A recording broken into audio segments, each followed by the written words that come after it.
চুরি করে আটকে দেওয়াটার মানুষের তো ম্যান্ডেট নয়। আমি আজকেও মনে করি বাংলার মানুষের ম্যান্ডেট নয়। যারা ভোটে দাঁড়িয়েছে, যারা বিধায়ক সিট মানে বিধায়কে কন্টেস্ট করেছে, তারা তো মেনে নিচ্ছে মানুষের ম্যান্ডেট। তাহলে তারা বলছে, তারা একে একে মানে তৃণমূল তাসের ঘরের মতো ভাঙছে, তারপরেও তুমি বলবে যে তৃণমূলকে ধমকে ধমকে রোখা যাবে না? আজও মানুষ বলছে ভোট হোক, আবার ব্যালট পেপারে ভোট হোক, আমরা মমতা বন্দ্যোপাধ্যায়কে ভোট দেবো। লড়াই যে করছো, কোন তৃণমূলে লড়াই করছো? নতুন তৃণমূল নাকি আলাদা? আমি আজও মনে করি যে ঘুমন্ত বাঘ বাঘই হয়। মমতা বন্দ্যোপাধ্যায় আজও মমতা বন্দ্যোপাধ্যায়, এবং মমতা বন্দ্যোপাধ্যায়ের আবেগে আজও আমরা আছি। সবার বিরুদ্ধে লড়াই, মানে কারা লড়াইটা করবে তোমরা? মানে তৃণমূলই তো চলে যাচ্ছে। আমার সঙ্গে আজকে আমি পেয়ে গেছি যে তৃণমূল কংগ্রেসের ছাত্র পরিষদের যে নবনিযুক্ত ছাত্র সভাপতি, মানে ছাত্রের রাজ্য সভাপতি প্রিয়াঙ্কা অধিকারীকে। তোমাকে প্রথমেই প্রশ্ন করবো, মানে আমি আজকে দাঁড়িয়ে রয়েছি সিজিও কমপ্লেক্সের আশেপাশে, কারণ আজকে তোমার দলের নেতা অভিষেক ব্যানার্জি, তাকে সিজিওতে ডাকা হয়েছে। এবং গতকালেও আমরা দেখেছিলাম যে তাকে সিআইডি দফতরে দীর্ঘক্ষণ জেরার মুখে পড়তে হয়েছে। তো মানে এই যে বিষয়টা কিভাবে দেখছো, মানে এই যে এত সইজাল কাণ্ড থেকে আরম্ভ করে এত দুর্নীতি? তখন আপনারা জানেন সইজাল কাণ্ডটা কিছু নেই, মানে পুলিশও কিছু খুঁজে পাচ্ছে না, বারবার ডেকে হ্যারাস করা।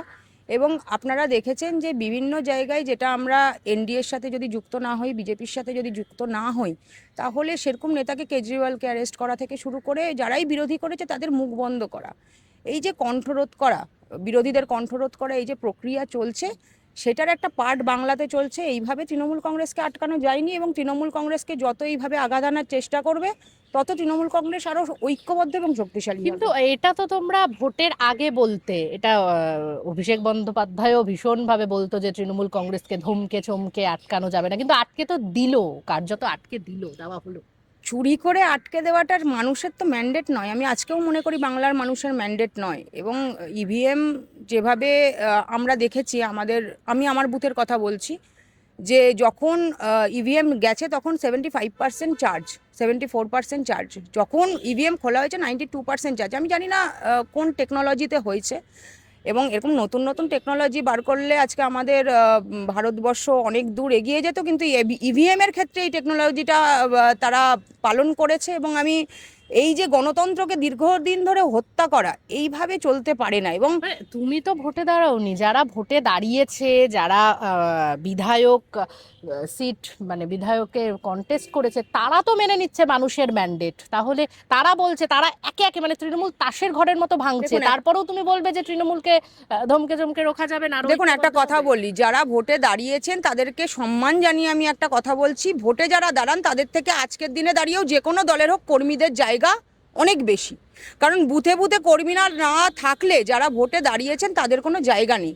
আমি একটা কর্মী হিসেবে বলছি যে আমি দেখেছি যেভাবে মারধর করে বার করা হয়েছে, যেখানে ধরুন 10 রাউন্ডে জিতছে সেখানে আর 2 রাউন্ড বাকি আছে, লাস্টের দিকে মারধর করে বার করে দেওয়া হয়েছে। এবং ইভিএমের গন্ডগোল আমি আজকেও বলবো, এবং দায়িত্ব নিয়ে যদি আমাকে পরবর্তীকালে কেউ বলে যে আমি দায়িত্ব নিয়ে বলবো, কারণ আমি নিজের বুথে দেখেছি 74% চার্জ নিয়ে লাস্ট ইভিএম গেল, তারপর সেই 92% আমরা সাথে সাথে দলকে জানিয়েছিলাম। যাই হোক, একটা শক্তির সাথে আমরা লড়াই করছি, যে শক্তি বাংলার মানুষের কথা ভাবে না, গরিব মানুষের কথা ভাবে না। আপনারা দেখেছেন যে এই বাংলায় আসার পর থেকে দিনের পর দিন এক এক করে হকার উচ্ছেদ করা হচ্ছে, তাদেরকে পুনর্বাসন না দিয়ে, এবং দিনের পর দিন সাধারণ মানুষ, খেটে খাওয়া গরিব মানুষের যে পেটে লাথি মারা হচ্ছে। তো আমরা সেটার বিরুদ্ধে আগেও ছিলাম। লড়াই যে করছো, কোন তৃণমূলে লড়াই করছো? নতুন তৃণমূল নাকি আলাদা? যেটা আমি তৃণমূল বলতে জানি মমতা বন্দ্যোপাধ্যায়ের তৃণমূল। আমরা মমতা বন্দ্যোপাধ্যায়ের তৃণমূলে ছিলাম কলেজ লাইফ থেকে, ছাত্র রাজনীতি থেকে মমতা বন্দ্যোপাধ্যায়ের তৃণমূলে দল করা শুরু করেছি। এখনও সেই তৃণমূলে আছি এবং আগামী দিনেও সেই তৃণমূলে থাকবো। দেখা যাচ্ছে তৃণমূল কংগ্রেসটা তো 3 ভাগে ভাগ হয়ে গেল। একটা মমতা বন্দ্যোপাধ্যায়ের সঙ্গে, একটা বিধানসভায়, একটা সংসদে এনসিপিআইতে যোগ দিল। মানে যে এনসিপিআইতে যোগ দিল তারা জানিয়ে রেখেছে কালকে যে তারা কোনো সিম্বলের কোনো রকম দাবি করেনি। তো যারা এনসিপিআইতে যোগ দিল তারা তো তৃণমূল নেই। এবং বিধানসভায় যারা নিজেদেরকে নতুন তৃণমূল বলে দাবি করছেন তাদের বিরুদ্ধেও চলছে আমাদের লড়াই। আমাদের যে লড়াই গণতান্ত্রিক উপায়ে যে লড়াই, কোর্টে যে লড়াই, সেই লড়াই চলবে। আমরা একটা তৃণমূলকেই চিনি, একটা তৃণমূলকেই মানি এবং একটা তৃণমূলকেই জানি, সেটা মমতা বন্দ্যোপাধ্যায়ের তৃণমূল। হ্যাঁ, মমতা বন্দ্যোপাধ্যায় একা এই বয়সে আর কতটা কি করতে পারবে? সবাই এদিকে বিধানসভার বিধায়করা আলাদা হয়ে যাচ্ছে, এদিকে অন্য দলে যোগ দিচ্ছে সাংসদরা। তাহলে সবার বিরুদ্ধে লড়াই, মানে কারা লড়াইটা করবে তোমরা? মানে তৃণমূলই তো চলে যাচ্ছে ভেঙে। আমি একটা কথা বলি, তৃণমূল, মমতা বন্দ্যোপাধ্যায় বারবার যেটা বলেছেন যে তৃণমূল কর্মীদের দল, এবং কর্মীরা যদি তৃণমূলে থাকে, তৃণমূলের সেই কর্মী থেকে নেতা তৈরি হবে। কোনো নেতা তো মমতা বন্দ্যোপাধ্যায়ের হাত ধরে ছাড়া তৈরি হননি। যারা আজকে এমপি এমএলএ হয়েছেন, তারা মমতা বন্দ্যোপাধ্যায়কে মানুষ দেখেই ভোটটা দিয়েছেন। কারণ নেত্রী বলতেন যে 294টা আসনে আমার মুখ দেখে ভোটটা দিতে। তো তারা আজকে এমপি এমএলএ হয়েছেন মমতা বন্দ্যোপাধ্যায়ের মুখ দেখে, এবং তারা যেভাবে দুর্নীতিতে যুক্ত হয়েছেন পরবর্তীকালে, তাদের অন্য জায়গায় না গিয়ে উপায় নেই। এবং আমি আপনাকে দায়িত্ব নিয়ে বলছি এবং বিশ্বাস নিয়ে বলছি, আগামী দিনে বিভিন্ন কর্মী থেকে নেতা তৈরি হবে। মমতা বন্দ্যোপাধ্যায় সেটা তৈরি করবে। এই 294 আসনে মমতা বন্দ্যোপাধ্যায়ের আবেগ তো এবার আর কাজ করেনি 2026-এর বিধানসভা ভোটে। প্রথমত সেই আবেগ একেবারে ভেঙে চূর্ণ বিচূর্ণ। এবং যে নেতাদের কথা বলছো, যে নেতা উঠে আসবে নতুন, কর্মীরাই তৃণমূল, কর্মীদের সম্মান দেওয়া হতো? মানে এটা আমি একটা কথা বলি, প্রথম কথা, আপনি প্রথম প্রশ্ন উত্তরটা কি বলেন? আবেগ কাজ করেনি। বাংলাতে মমতা বন্দ্যোপাধ্যায়ের আবেগ আজও কাজ করছে। আজও মানুষ বলছে ভোট হোক, আবার ব্যালট পেপারে ভোট হোক, আমরা মমতা বন্দ্যোপাধ্যায়কে ভোট দেব। এবং মমতা বন্দ্যোপাধ্যায়ের আবেগ আগামী দিনেও কাজ করবে। কারণ আমার মনে হয় যে শতাব্দীতে একটা নেত্রী আসে, তার নাম মমতা বন্দ্যোপাধ্যায়। আপনি পুরো ভারতবর্ষে দেখবেন যে এইভাবে একটা মাটি থেকে স্ট্রিট ফাইটার এইভাবে উঠে এসে একটা নতুন দল করে নেত্রী হওয়া কিন্তু সবার সম্ভব নয়। আজকে শুভেন্দুবাবু গেছেন, তিনি মুখ্যমন্ত্রী হয়েছেন, কিন্তু তিনি একটা দলের সঙ্গে যুক্ত হয়ে মুখ্যমন্ত্রী হয়েছেন। তিনি কিন্তু, তার এতটা হিম্মত ছিল না, ঠিক আছে আমি মমতা বন্দ্যোপাধ্যায়ের থেকে আলাদা হলাম, কিন্তু আমি নতুন দল করে মুখ্যমন্ত্রী হব। তিনি একটা কেন্দ্রে যারা শাসন করছেন সেই দলের সঙ্গে যুক্ত হয়ে মুখ্যমন্ত্রী হয়েছেন। সুতরাং মমতা বন্দ্যোপাধ্যায়ের আবেগ থাকবেই।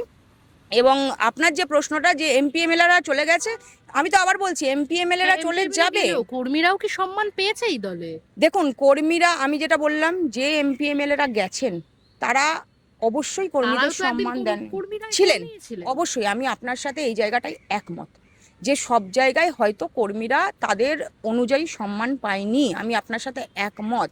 কিন্তু আজকে যে ফাঁকা হচ্ছে, আজকে কর্মীরা উঠে আসবে, কর্মীরা সেই সম্মান পাবে। তুমিও কি পেয়েছো? কারণ তুমি আজকে রাজ্য সভাপতি হয়েছো ছাত্রের, এই পদটাই আগলে দীর্ঘদিন একজন, তাকে সে অভিষেক বন্দ্যোপাধ্যায়ের কাছের এরকম শোনা যেত, সেই জন্য সে কিন্তু সেই পদটা একেবারে আগলে ছিল।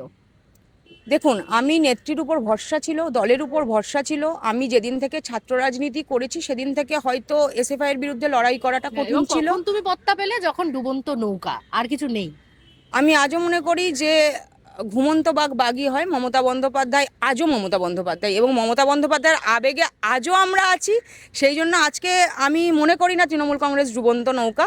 তৃণমূল কংগ্রেস উঠবে, এই ভরসা আছে। এবং আপনি বলছিলেন নেত্রীর বয়স হয়েছে, 71 বছর বয়স হয়েছে, নেত্রীর বয়স হয়েছে, এই কথা আমি একদম আপনার সাথে সহমত। এবং আপনি জানবেন, যত বয়স হয়, যত তার অভিজ্ঞতা বাড়ে, এবং যত তিনি বয়স হবেন, তিনি পরিপক্ক হচ্ছেন, তিনি আরও আমাদের পথ দেখাচ্ছেন। আমি নেত্রীর প্রতি 100% বিশ্বাস রেখে বলছি যে নেত্রী পথ দেখাবেন, এবং সেই পথ আমরা তৈরি করে নেব। আরো ভালো ভালো খবর দেখতে সাবস্ক্রাইব করুন বাংলা হান্টের ইউটিউব চ্যানেল। বাংলা হান্টের আরো খবর দেখতে নজর রাখুন। বাংলা খবর মানেই বাংলা হান্ট।